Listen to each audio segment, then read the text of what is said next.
চলেন গল্পটা শুরু করা যাক। গল্পের শুরুতে আমরা দেখি একজন সিঙ্গেল মাদারকে, যে তার ছোট বাচ্চাকে নিয়ে হাসপাতালে চেক আপ করাতে এসছে।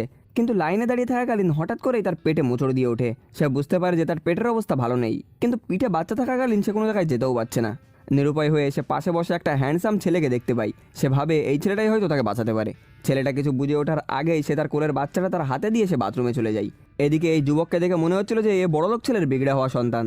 দেখে মনে হচ্ছিল এ কোনোদিন হয়তো বাচ্চাও কোলে নেয়নি। বাচ্চাটাকে কিভাবে সামলাতে হবে সে বুঝতে পারছিল না, তাই পাশে বসা একটা মহিলার কাছ থেকে সে সাহায্য চাই, কিন্তু উল্টে দেখা গেল সে ঝাড়ি খেতে হলো তাকে। ঠিক তখনই নার্স এসে তাকে বাচ্চার বাবা ভেবে ভিতরে ডেকে নিয়ে যায়। ডাক্তার যখন বাচ্চাকে চেক আপ করতে গিয়ে ইঞ্জেকশন বের করে, ছেলেটা তো ভয়ে অস্থির।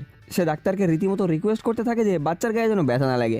এমনকি ওষুধের সেফটি আর সাইড ইফেক্ট নিয়েও সে এত বিরক্ত করতে থাকে যে ডাক্তার আর নার্স দুজনেই তো অবাক। ঠিক সেই সময় একটু স্বস্তি পেয়ে ফিরে আসে সেই বাচ্চাটার মা। নার্স তাকে দেখে ছেলেটার দিকে তাকিয়ে দারুণ প্রশংসা করে বলে যে আপনার স্বামী তো একজন দারুণ বাবা। শুনে তো মেয়েটা চক্ষু চড়ক গাছ। সে বুঝতে পারছিল না নার্স কার কথা বলছে। এরপর কিছু ভুল বোঝাবুঝির পরে সে বাচ্চাটাকে নিজের কোলে নিয়ে নেয়। সঙ্গে সঙ্গে ছেলেটা আবার তার সেই গম্ভীর মেজাজে ফিরে যায় আর কোনো কথা না বাড়িয়ে ওখান থেকে বেরিয়ে পড়ে। তবে ঘটনাটা এখনো শেষ হয়নি। গাড়ি চালিয়ে বাড়ি ফেরার সময় সে দেখে ওই মেয়েটা বাচ্চাকে নিয়ে একা একা হেঁটে যাচ্ছে।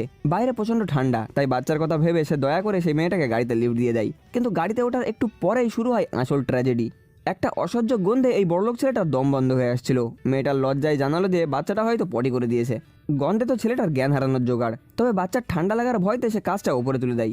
কোনো মতে তাদেরকে নামিয়ে দিয়ে সে মনে মনে প্রতিজ্ঞা করে যেন এই আপদের সঙ্গে আর কোনোদিন না দেখা হয়। কিন্তু সে জানতো না কপাল তার জন্য কি লেগে রেখেছিল। আসলে আমরা এখানে জানতে পারি যে এই ছেলেটা $1 বিলিয়ন কোম্পানির উত্তরাধিকারী। এর নাম হলো হেজুন। সে কোরিয়ায় ফিরেছে তার দাদুর বিশেল হোটেলের বিজনেস সামলাতে। বিজি শিডিউলের কারণে সে জিম করারও সময় পায় না, তাই জিম করতে গিয়ে মাত্র কয়েক কেজি তুলতেই যেন তার অবস্থা নাজেহাল। আর এই দৃশ্য দেখে ফেলে আমাদের